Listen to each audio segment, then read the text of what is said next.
Hello everybody, you are welcome to our third lecture that comprises present perfect simple tense. This is the third aspect of the present tense. ये present tense का तीसरा aspect है. First aspect हमने पढ़ा था present simple tense और दूसरा aspect हमने पढ़ा था present continuous या present progressive tense. और ये तीसरा aspect है यानी present tense का तीसरा tense है present perfect simple tense. दोस्तों सबसे पहले हम बात करते हैं इसके स्ट्रक्चर की. उर्दू में मैं आपको इसका स्ट्रक्चर समझाता हूं. वो काम जो पास्ट में कोई इंडेफिनिट टाइम ऑफ पीरियड से शुरू होता है और रीसेंट पास्ट में मुकम्मल हो जाता है. फॉर एग्जाम्पल, मैं लाहौर पहुंच गया हूं, हम अपना काम खत्म कर चुके हैं या हमने अपना काम खत्म कर लिया है. जो हमने पहले शुरू किया था वो अभी अभी उसको हमने खत्म किया है. PIA की प्रवास न्यूयॉर्क पहुंच गई है. वो जो पहले काम शुरू हुआ था प्रवास के पहुंचने का वो अब मुकम्मल हो गया है. तो इस लिहाज से जो प्रेजेंट परफेक्ट सिंपल टेंस है वो पास्ट के किसी इनडेफिनिट टाइम पीरियड से शुरू होता है यानी नामालूम वक्त से, माजी में नामालूम वक्त से शुरू होता है और अभी थोड़ी देर पहले, चंद घंटे पहले, चंद दिन पहले, चंद महीने पहले, वो डिपेंड करते हैं काम की नौयत पे. तो थोड़ा अर्सा पहले वो काम खत्म होता है. अब हम बात करते हैं इसके इंग्लिश के स्ट्रक्चर की. तो इसका स्ट्रक्चर है दोस्तों, जो प्रोनाउन है I, we, you, they, boys, plural pronoun कोई भी हो सकता है, उनके साथ लगे यहाँ पे हैव, हेल्पिंग वर्ब हैव, और साथ वर्ब की थर्ड फॉर्म. यहाँ पे नीचे मैंने इन डिटेल इसका स्ट्रक्चर यहाँ पे लिख दिया है.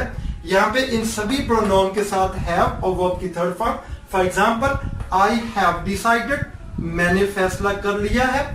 वी हैव डिसाइडेड, हम फैसला कर चुके हैं. यू हैव डिसाइडेड, तुम फैसला कर चुके हो. दे हैव डिसाइडेड, उन्होंने फैसला कर लिया है. बॉयज हैव डिसाइडेड, लड़कों ने फैसला कर लिया है या लड़के फैसला कर चुके हैं. दोस्तों इसका स्ट्रक्चर है फर्स्ट पर्सन, सेकंड पर्सन या थर्ड पर्सन की प्लूरल फॉर्म के साथ आपने हैव लगाना है और वर्ब की थर्ड फॉर्म यानी पास्ट पार्टिसिपल यहां पे लिखनी है. जैसे यहां पे डिसाइड फर्स्ट फॉर्म है यानी प्रेजेंट फॉर्म है और डिसाइडेड इसकी पास्ट पार्टिसिपल फॉर्म है. यहां पे मैंने मिसाल के तौर पे यहां एक सेंटेंस लिख दिया है, I have finished my work. मैं आई के साथ हैव, जैसे मैंने यहां पहले बताया हुआ है, आई के साथ have. I have finished, finish verb की फर्स्ट फॉर्म है यानी प्रेजेंट फॉर्म है और फिनिश्ड इसकी पास्ट पार्टिसिपल यानी थर्ड फॉर्म है.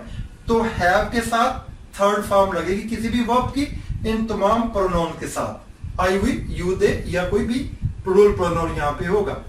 I have finished my work, मैं अपना काम खत्म कर चुका हूं. They have gone to Lahore, वो लाहौर जा चुके हैं या वो लाहौर पहुंच गए हैं या वो लाहौर चले गए हैं. अब बात करते हैं थर्ड पर्सन सिंगुलर नाउन या प्रोनाउन की. जैसे he, she, it, one, a boy, a girl वगैरह वगैरह जो भी सिंगुलर थर्ड पर्सन हैं उनके साथ आपने यहाँ पे हैज लगाना है और साथ वर्ब की थर्ड फॉर्म डिसाइडेड. जैसे ही हैज डिसाइडेड, उसने फैसला कर लिया है. शी हैज डिसाइडेड, उस लड़की ने या उस औरत ने फैसला कर लिया है. It has decided, one has decided, a boy has decided, एक लड़के ने फैसला कर लिया है. अब हम बात करते हैं थर्ड पर्सन सिंगुलर नाउन या प्रोनाउन की. For example, third person singular pronoun he, she, it, one और बॉय, इनके साथ हैज का इस्तेमाल होगा और साथ वर्ब की थर्ड फॉर्म लगेगी. ये सारे थर्ड पर्सन सिंगुलर नाउन या प्रोनाउन है. हैज के साथ पास्ट पार्टिसिपल. जैसे ही हैज डिसाइडेड, उसने फैसला कर लिया है. शी हैज डिसाइडेड, वो लड़की या वो औरत ने फैसला कर लिया है. It has decided, one has decided, a boy has decided, a girl has decided, a man has decided. Singular जो थर्ड पर्सन है उसके लिए आपने हैज और वर्ब की थर्ड फॉर्म लगानी है. तो दोस्तों ये दोनों थे मुस्बत फिक्रे इनको हम असर्टिव सेंटेंसेस भी कहते हैं, मुस्बत फिक्रे, सिंपल स्टेटमेंट्स। अब बात करते हैं नेगेटिव सेंटेंसेस की। जो मनफी के फिक्रात हैं, जो नेगेटिव सेंटेंसेस हैं, जिसमें नहीं का लफ्ज आता है, यहां पे इसके मैंने स्ट्रक्चर लिख दिया है। सब्जेक्ट हैज या हैव के साथ आप लगाएंगे नॉट, हैज या हैव हेल्पिंग वर्ब, साथ हम इसके लगाएंगे नॉट। जितने भी टेंसेस हैं दोस्तों, सभी टेंसेस में यहां पे उसको नेगेटिव बनाने के लिए हेल्पिंग वर्ब लगेगा। डिफरेंट हेल्पिंग वर्ब्स का इस्तेमाल करेंगे, साथ साथ मैं आपको बताता रहूंगा। इसमें जो हेल्पिंग वर्ब यानी ऑक्सिलरी वर्ब हैज और हैव है, इसके साथ नॉट का इस्तेमाल करेंगे और वर्ब की थर्ड फॉर्म यानी पास्ट पार्टिसिपल का इस्तेमाल होगा। इसके असर्टिव सेंटेंसेस जो मुस्बत फिक्रे हैं, जो सिंपल स्टेटमेंट्स हैं, उनके साथ जस्ट हैज और हैव के साथ हम यहाँ पे नॉट लगा देंगे, जैसे मैंने यहाँ पे लगाया हुआ है, उसको नेगेटिव बनाने के लिए। ये हुए दोस्तों नेगेटिव सेंटेंसेस। अब बात करते हैं इंट्रोगेटिव सेंटेंसेस। इंट्रोगेटिव सेंटेंसेस में वही हेल्पिंग वर्ब हैज या हैव, इसको उठा के सेंटेंस के शुरू में ले आएंगे। यहां पे हम इसके इंट्रोगेटिव सेंटेंसेस के लिए हैज और हैव शुरू में आ जाएगा और बाद में सब्जेक्ट, बाद में वर्ब। इसके नेगेटिव इंट्रोगेटिव सेंटेंस में हैज और हैव तो शुरू में रहेगा, क्योंकि इंट्रोगेटिव है, मगर सब्जेक्ट के बाद आप इसको यहाँ पे नॉट लगाएंगे। हैज और हैव एज यूजुअल सेंटेंस के शुरू में आएगा, क्योंकि ये इंट्रोगेटिव है और साथ चूंकि ये नेगेटिव भी है, इस लिहाज से हम सब्जेक्ट के बाद नॉट, ऑलरेडी जो नेगेटिव सेंटेंस है उसका नॉट वहीं पे लगा रहेगा और हैज या हैव को फिक्रे के शुरू में ले आएंगे, तो वो इंट्रोगेटिव भी बन जाएगा और साथ ही वो नेगेटिव भी बन जाएगा। इस लिहाज से इसको हम नेगेटिव इंट्रोगेटिव सेंटेंस कहते हैं। तो ये स्ट्रक्चर दोस्तों, असर्टिव सेंटेंस यानी मुस्बत फिक्रा, नेगेटिव सेंटेंस मनफी का फिक्रा, और इंट्रोगेटिव सेंटेंस सवालिया फिक्रा, और इंट्रोगेटिव नेगेटिव सेंटेंस सवालिया मनफी फिक्रा, जैसे मैंने यहाँ पे आपको समझाया है। अब यहाँ पे चंद एक मैंने एग्जांपल देखती हैं। ये इंट्रोगेटिव सेंटेंस मैंने बनाया है, has she arrived at the airport, क्या वो एयरपोर्ट पहुंच चुकी है। Has she not arrived at the airport, ये बनेगा नेगेटिव इंट्रोगेटिव। ऊपर वाला सेंटेंस इंट्रोगेटिव था, सिंपल, वो सवालिया फिक्रा था, ठीक है। हैज या हैव इसके शुरू में आएगा, क्योंकि ये थर्ड पर्सन सिंगुलर प्रोनाउन है शी, तो इसके शुरू में हैज। अब बात करते हैं इंट्रोगेटिव नेगेटिव की। Has she not arrived at the airport, has as usual शुरू में रहेगा सवालिया फिक्रा यानी इंट्रोगेटिव के लिए, और सब्जेक्ट के बाद हम नॉट यहाँ पे लगाएंगे इसको नेगेटिव बनाने के लिए। या फिर हम इसको हैज और नॉट को दोनों को इकट्ठा कॉन्ट्रैक्शन फॉर्म में, यानी इनको कॉन्ट्रैक्ट करके इन दोनों वर्ड्स को एक फ्रेज हैजल्ट में लाके एक वर्ड की शक्ल में शुरू में लिख देंगे, तो फिर ये सवालिया मनफी के शुरू में इकट्ठा हैजल्ट आ सकता है। मगर ये बात याद रखें, has not she arrived at the airport गलत होगा। अगर आप दोनों की कॉन्ट्रैक्शन फॉर्म इकट्ठी यहाँ पे लिखेंगे हैजल्ट, तो फिर सेंटेंस ठीक होगा। तो फिर हम इसको यूं भी लिख सकते हैं, hasn't she arrived at the airport. अब बात करते हैं यहाँ पे जो प्लूरल प्रोनाउंस हैं, थर्ड पर्सन प्लूरल प्रोनाउंस। यहाँ पे जस्ट मैंने फॉर एग्जांपल दे का इस्तेमाल किया थर्ड पर्सन प्लूरल प्रोनाउन का, तो इसका जो इंट्रोगेटिव सेंटेंस है उसके शुरू में हैव लगाएंगे, फिर सब्जेक्ट दे, फिर वर्ब की third form past participle arrived, have they arrived at the airport. अब इसी का इंट्रोगेटिव बनाएंगे नेगेटिव का, यानी negative interrogative sentence, have they not, have इसके सेंटेंस के शुरू में एज यूजुअल सवालिया बनाने के लिए, इंटरोगेटिव बनाने के लिए, और सब्जेक्ट के बाद नॉट लगाएंगे इसको नेगेटिव बनाने के लिए। Have they not arrived at the airport, क्या वो एयरपोर्ट नहीं पहुंचे हैं। या सेम लाइक दैट, जिस तरह हमने यहाँ पे हैजंट लिखा था, हैज और नॉट को मिला के कॉन्ट्रैक्टेड फॉर्म में, ऐसे ही हैव और नॉट को इकट्ठा कॉन्ट्रैक्टेड फॉर्म में हैवंट शुरू में लिख सकते हैं इंटरोगेटिव नेगेटिव सेंटेंस के लिए। Haven't they arrived at the airport, क्या वो एयरपोर्ट पहुंच चुके हैं। तो दोस्तों इसको आपने स्ट्रक्चर को अच्छी तरह सिमुलेट कर लिया होगा। यहाँ पे मैंने चंद एक इसके वर्ब की सेकंड और थर्ड फॉर्म यानी पास्ट और पास्ट पार्टिसिपल फॉर्म को यहाँ पे समझाने के लिए लिखा है। चूंकि वर्ब दो किस्म के होते हैं, वैसे इनकी और भी फर्दर एग्जांपल्स होती हैं और इनकी टाइप्स होती हैं वर्ब्स की। यहाँ पे मैंने जस्ट इसकी दो किस्मों को डिस्कस किया है। रेगुलर वर्ब, यहाँ पे रेगुलर वर्ब जो है वो वर्ब की पास्ट फॉर्म और पास्ट पार्टिसिपल बनाने के लिए जस्ट ईडी और ईडी उसके साथ ऐड करते हैं। मगर रीड देखें, इसकी सेकंड और थर्ड फॉर्म यानी पास्ट और पास्ट पार्टिसिपल फॉर्म को ईडी और ईडी लगा के हमने नहीं बनाया, जस्ट स्पेलिंग सेम है but the pronunciation would be different. इसकी जो प्रोनाउंसिएशन है वो डिफरेंट होगी। इसको पढ़ेंगे रीट, इसको पढ़ेंगे रेट, इसको भी पढ़ेंगे रेट। ऐसे rise, it is another irregular verb. Rise, rose, risen. तो इसकी पास्ट फॉर्म है रोज और पास्ट पार्टिसिपल राइजन। ये जो पहली फॉर्म होती है इसे हम इसकी प्रेजेंट फॉर्म यानी बेस फॉर्म कहते हैं। तो डिफरेंट तरीकों से अब यहां पे मैंने अराइव्ड, ये रेगुलर वर्ब है, यहां पे भी अराइव्ड, यहां पे डिसाइडेड रेगुलर है, मगर यहां मैंने गॉन, ये गो की थर्ड फॉर्म है यानी पास्ट पार्टिसिपल गो, इसकी पास्ट फॉर्म वेंट और पास्ट पार्टिसिपल गॉन है, गो, वेंट, गॉन। तो इस लिहाज से गो इरेगुलर वर्ब है। तो दोस्तों ये जो स्ट्रक्चर मैंने अभी अभी इसकी वजाहत की है, ये आपको अच्छी तरह समझ भी आ गया होगा कि इसका असर्टिव यानी सिंपल स्टेटमेंट मुस्बत सेंटेंस कैसे बनाते हैं और इसका नेगेटिव जो मैंने इन डिटेल यहाँ पे डिस्कस किया है ये कैसे बनाते हैं, और इसका इंटरोगेटिव सेंटेंस कैसे बनाते हैं, और इसका नेगेटिव इंटरोगेटिव सेंटेंस कैसे बनाते हैं। दोस्तों अब हम जिक्र करेंगे कुछ एडवर्ब्स ऑफ टाइम के बारे में जो अमूमी तौर पे प्रेजेंट परफेक्ट सिंपल टेंस में इस्तेमाल होते हैं। एक तो इनमें सिंस है और दूसरा एडवर्ब ऑफ टाइम फॉर है। सिंस और फॉर का इस्तेमाल भी प्रेजेंट परफेक्ट सिंपल टेंस में होता है। जो सिंस है ये स्पेसिफिक पॉइंट इन टाइम के लिए इस्तेमाल होता है। जो एक स्पेसिफाइड टाइम है, पॉइंट ऑफ टाइम है, जब उसका जिक्र किया जाता है उस सेंटेंस में तो उसमें हम सिंस का इस्तेमाल करते हैं। अभी सिंस के इस्तेमाल की वजाहत मैं इन डिटेल आपसे करूंगा डिफरेंट तरीके से आपको समझाने के लिए कि सिंस कहां कहां पे इस्तेमाल होता है। फॉर एग्जांपल पहले तो हम स्पेसिफिक पॉइंट इन टाइम की बात करते हैं, एक स्पेसिफाइड टाइम जिसके लिए हम सिंस का इस्तेमाल करते हैं। For example I have been here since 8 o'clock, मैं 8 बजे से यहां हूं।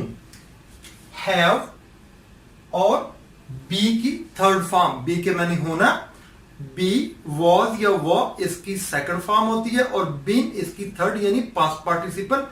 तो यहां पे बी की बीन पास्ट पार्टिसिपल फॉर्म है, हैव के बाद पास्ट पार्टिसिपल।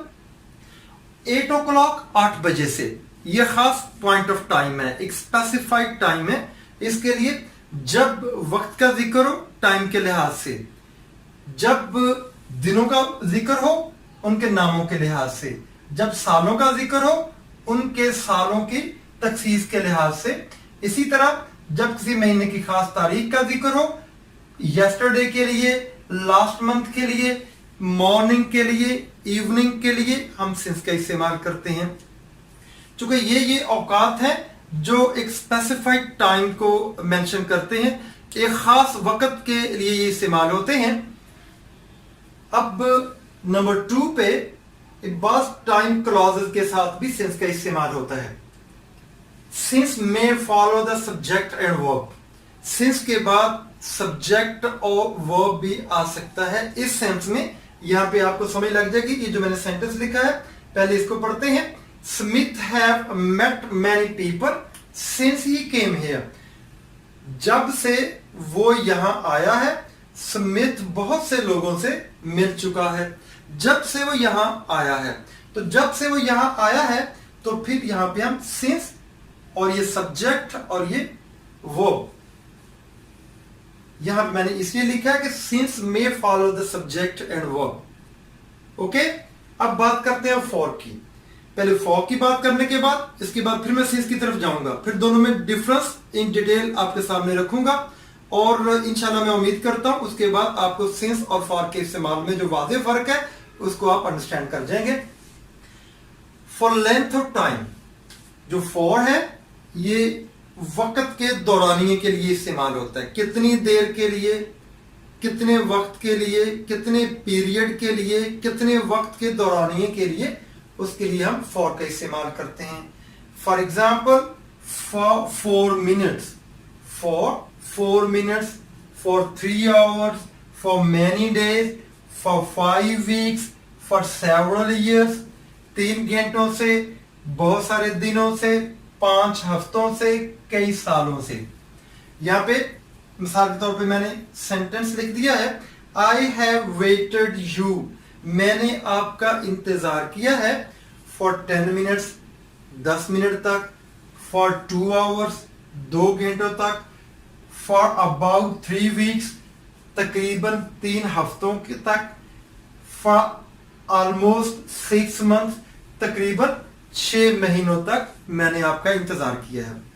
अब दोबारा उस तरफ जाते हैं सिंस की तरफ। सिंस और फॉर में जो वाज़ेह फर्क है, पहली बात मैं आपको बता चुका हूं, जो एक स्पेसिफाइड टाइम है, जो पॉइंट ऑफ टाइम है, उसके लिए आपने सिंस का इस्तेमाल करना है, और जिसमें जस्ट वक्त का जिक्र है, जिसमें ड्यूरेशन है, जिसमें लेंथ ऑफ टाइम है, जिसमें वक्त का दौरानिया है, उसके लिए आपने फॉर का इस्तेमाल करना है।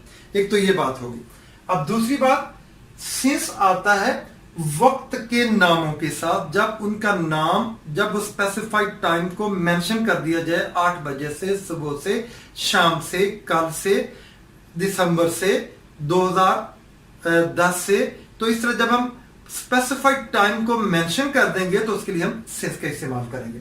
फॉर जो है, जैसे यहां पे आप देख रहे हैं, फॉर 4 मिनट्स, 4 मिनट के लिए। अब वो 4 मिनट का ये नहीं पता कि वो 2 बजे से शुरू हुए हैं, 2:05 से शुरू हुए हैं, वो 2:15 से शुरू हुए हैं, वहां से लेके अब तक, उसका स्पेसिफाइड टाइम का नहीं पता। इस लिहाज से for 3 hours, for many days, for 5 weeks, for 7 years, तो ये वाज़ेह फर्क है सिंस और फॉर दोनों के दरमियान। एक तो ये बात होगी। अब इसके साथ मैं बड़ा क्लियरली अपने पर्सनल एक्सपीरियंस की बेस पे आपसे ये बात शेयर करता हूं कि जो सिंस है, इसका इस्तेमाल हम करेंगे उन स्पेसिफाइड पॉइंट ऑफ टाइम के लिए जिसको हम काउंटेबल में नहीं ले सकते, जिसकी हम गिनती में नहीं उसको ले सकते, जिसको हम एक से ज्यादा मर्तबा नहीं। फॉर एग्जाम्पल, अभी आप मेरी बात समझेंगे जब मैं इधर आऊंगा आपको समझाने के लिए। For example, I have been here since 8 o'clock, मैं यहां 8 बजे से हूं, और अगर मैं यहां पे मैं सिंस 8 o'clock के लिए, सिंस 2 8 o'clock, इन 2 8 o'clock, 2 8 बजे से नहीं, 3 8 बजे से नहीं, 4 कई 8 बजों से नहीं, ऐसे मैं नहीं कह सकता हूं। लेकिन यहां पे आप कह सकते हैं for 1 minute, for 2 minute, for 3 minute, for many minutes, for several minutes, कई मिनटों से, 2 मिनटों से, 3 मिनटों से। यहां पे हम ये जो नंबर है 1 2 3 या कई या बहुत ज्यादा के मानों में इस्तेमाल नहीं कर सकते। ऐसे सिंस ट्यूसडे, मंगल से, I have been here since Tuesday, मैं यहां मंगल से हूं। तो अब सिंस ट्यूसडे के लिए आप इसको गिनती के मानों में शुमार नहीं कर सकते कि 2 ट्यूसडे से, 5 ट्यूसडे से, 6 ट्यूसडे से, बहुत ट्यूसडे से, ऐसे नहीं आप इसको सिंस के साथ इस्तेमाल कर सकते। ऐसे सिंस 1999, तो एक मरतबा 99 आता है, तो एक से ज्यादा मरतबा आ ही नहीं सकता।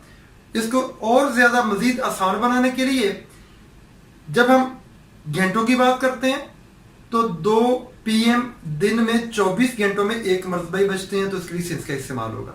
जब हम 2 AM का जिक्र करते हैं, 3 AM का जिक्र करते हैं, तो 24 घंटों में 3 AM एक बजे ही बजते, एक दफा ही बजते हैं, बार बार नहीं बजते, तो एक से ज्यादा मरतबा उनकी अकड़स नहीं हो सकती।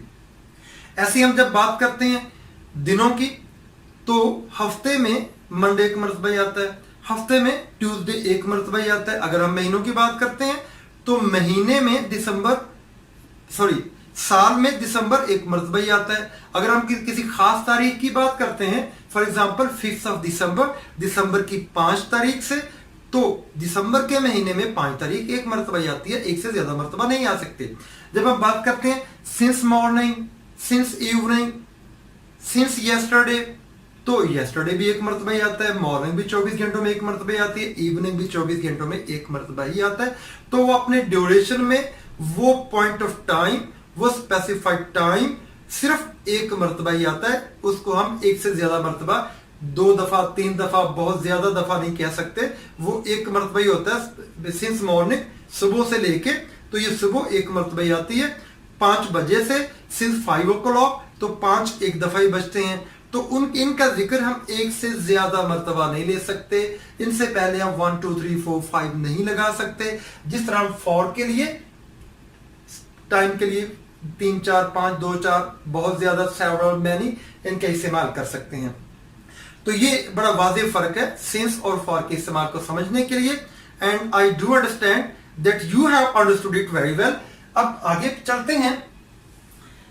कुछ एडवर्ब्स होते हैं जो अमूमन प्रेजेंट परफेक्ट सिंपल टेंस में इस्तेमाल होते हैं। For example already, never, already पहले ही, नेवर कभी नहीं, रिसेंटली हाल ही में यानी अभी अभी, लेटली का भी रिसेंटली के मानों में इस्तेमाल करते हैं, हाल ही में, जस्ट अभी अभी, जस्ट नाउ इसका मतलब भी बिल्कुल अभी अभी, जस्ट का मतलब सिर्फ के मानों में भी है, ओनली के मानों में भी, मेयरली के मानों में भी, और सॉरी यहां पे जस्ट में टी रह गया, जस्ट नाउ अभी अभी। येट ये अमूमन इंट्रोगेटिव सेंटेंसेस और नेगेटिव सेंटेंसेस में इस्तेमाल होता है। सो फॉर ये भी प्रेजेंट परफेक्ट सिंपल टेंस में इस्तेमाल होता है। फॉर एग्जाम्पल ऑलरेडी है, I have already completed my work, मैं पहले ही अपना काम मुकम्मल कर चुका हूं।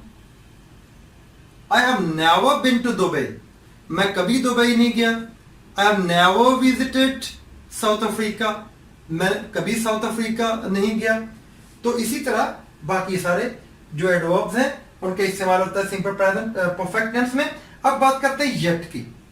येट मैंने अभी जिक्र किया कि ये नेगेटिव में और इंट्रोगेटिव सेंटेंसेस में यानी मनफी फिक्रात में और सवालिया फिक्रात में इस्तेमाल होता है।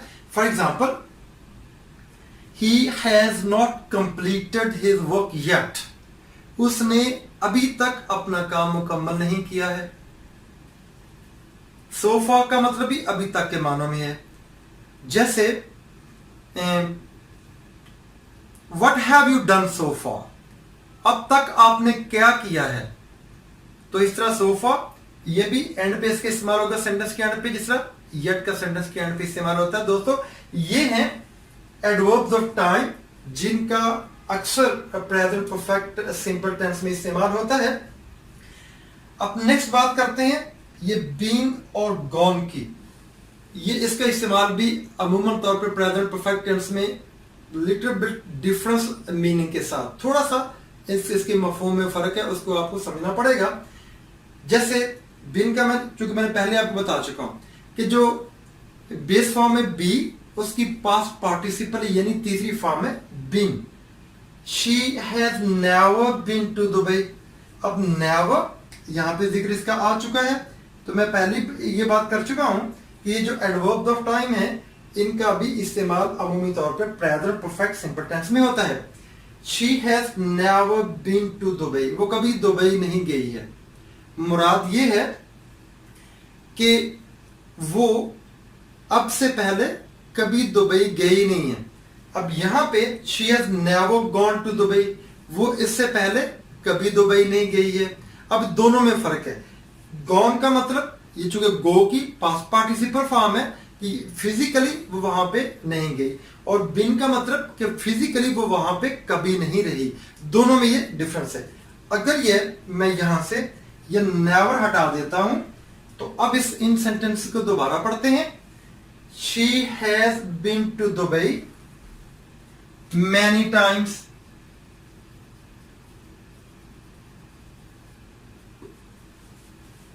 She has been to Dubai many times, वो दुबई में बड़ी दफा गई है। तो यहां से मुराद ये है कि अब वो दुबई नहीं है, ठीक है, इससे पहले वो कई मरतबा दुबई जा चुकी है। अब हम इसकी बात करते हैं। She has gone to Dubai, वो दुबई चली गई है। इट मीन्स अब वो यहाँ पे नहीं है, अब वो दुबई में है। तो ये डिफरेंस है दोनों में, बीन और गॉन का। दोबारा बताता हूं, she has been to Dubai many times, वो कई मरतबा दुबई गई है। हो सकता है अब वो यहाँ मौजूद हो, वो पाकिस्तान में हो, वो यहाँ पे मौजूद है, मगर इससे पहले वो कई दफा दुबई जा चुकी है। मगर यहाँ पे गॉन का मानी बीन से इंटायरली डिफरेंट होगा। She has gone to Dubai, वो दुबई जा चुकी है। और दोस्तों, अगर मेरा ये आज का लेक्चर आपको पसंद आया है तो यकीनन आप इसको लाइक भी करेंगे और इसको सब्सक्राइब भी लाजमी कीजिएगा। आप सब्सक्राइब करेंगे तो ये आपके पेज के ऊपर मेरी नेक्स्ट वीडियो जो मैं अपलोड करूंगा, टेंसेस के बारे में, ग्रामर के बारे में, इंग्लिश लैंग्वेज के बारे में, इंग्लिश लैंग्वेज की कॉम्प्रीहेंशन के बारे में, मेरा हर आने वाला नया लेक्चर वो आपके पेज के ऊपर डिस्प्ले हो जाया करेगा। तो आज की वीडियो देखने का बहुत बहुत शुक्रिया। फ्रेंड्स, मैं उम्मीद करती हूँ कि आप हमारे चैनल को शेयर भी करेंगे, लाइक भी करेंगे और सब्सक्राइब तो ज़रूर करेंगे। इससे हमारे वीडियो लेक्चर्स आप तक पहुँचते रहेंगे। Thank you.